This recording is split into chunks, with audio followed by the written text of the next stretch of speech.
Ngayong araw mga bro, sa panibago kong vlog, may gusto lang ako i-share sa inyo. Habang nandito kami sa port ng Singapore, nagka-problema ang aming provision crane sa aming starboard side. Gusto ko lang i-share sa inyo kung ano ang aking ginawa upang maayos ito.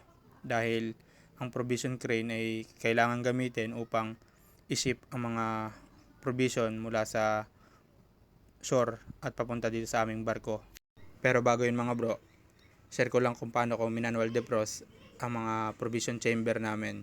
Ito nga pala yung una sa fish room, sunod naman sa meat room, at pangatlo pinatay ko lang ang pan ng vegetable room dahil hindi na yan kailangan i-manual defrost mga bro.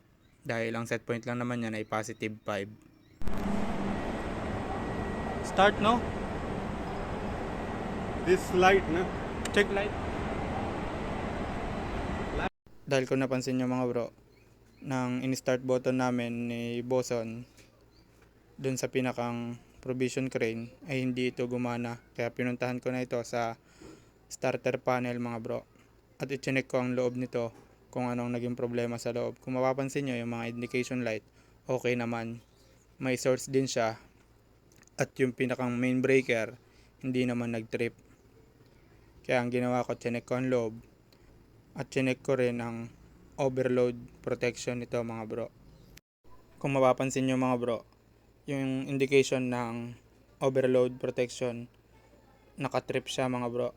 Kaya ang ginawa ko dyan, nireset ko lang yan mga bro.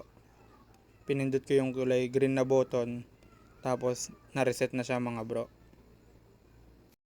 After ko nga ma-reset ang overload protection, in-start na ulit yan ng aming boson. Pagkatapos ko ma-reset mga bro, ang overload protection ay tinawag ko na yan gamit ang radyo kay Boson upang start ulit ito. Kung mapapansin nyo, yung run indication light umilaw na at may reading na rin sa ammeter niya mga bro. Gusto ko lang din i-share sa inyo mga bro ang schematic diagram ng aming provision crane starboard side. Dahil kung mapapansin nyo mga bro, ang control circuit ng starboard side ay magkakaproblema o mapuputol kapag ang overload protection ay nakatrip mga bro. Pagkatapos nga namin ito ma-reset mga bro, ay sinaraduhan na namin ang starter panel at pinuntahan na namin si Boson at chinek namin ito, gumagana na mga bro. Kung mapapansin nyo, si Boson nag-ooperate na mga bro at umaangat na ang boom ng aming provision crane starboard side. At magsisimula na kami mag-shifting ng aming provision. Medyo marami-rami nga pala yan mga bro. Kung mapapansin nyo, isang truck yung nasa baba. Bali gagamitin na rin pala namin yan upang mag-discharge ng mga garbage namin dito sa aming barko. Kaya may dump truck din sa baba. Kaya magpapalaban na naman tayo sa hakotan nito mga bro. Dahil marami-rami rin yan mga bro. Mapapalaban na naman tayo sa hakotan yan mga bro. Dahil medyo marami-rami rin yan. At nagsimula na nga pala kami maghakot. At yan nga pala yung aming mga provision. Body system nga pala ang ginawa namin. Tulong-tulong mga bro. Bali pinasok na nga pala namin yung mga vegetable sa aming vegetable room provision chamber mga bro. Kaya nga pala namin pinatay yung panyan para hindi tuloy-tuloy gumana yung compressor namin mga bro. Matapos nga namin gamitin ang aming provision crane starboard side, ay kailangan na to i-secure mga bro.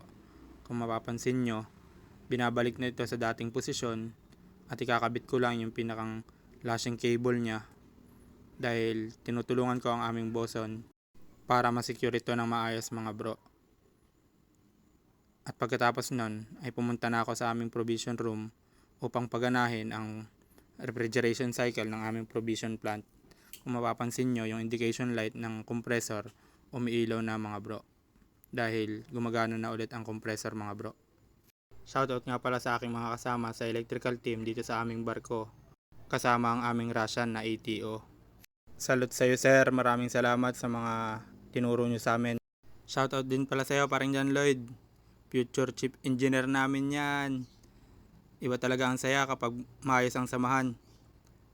Gusto ko lang i-share sa inyo mga bro kung ano ang aking ginawa sa problema namin sa aming provision crane sa aming starboard side. Dahil isa ito sa mahalagang equipment lalo na kapag nasa port ang barko. Gusto ko lang i-share sa inyo mga bro kung ano ang aking ginawa. Sana makatulong ito lalo na sa mga nagbabalak mag-electrician sa barko at sa mga baguhan dyan na hindi pa nakakaranas ng ganitong problema. Shoutout nga pala sa mga patuloy na sumusuporta sa aking mga video. God bless sa inyong lahat.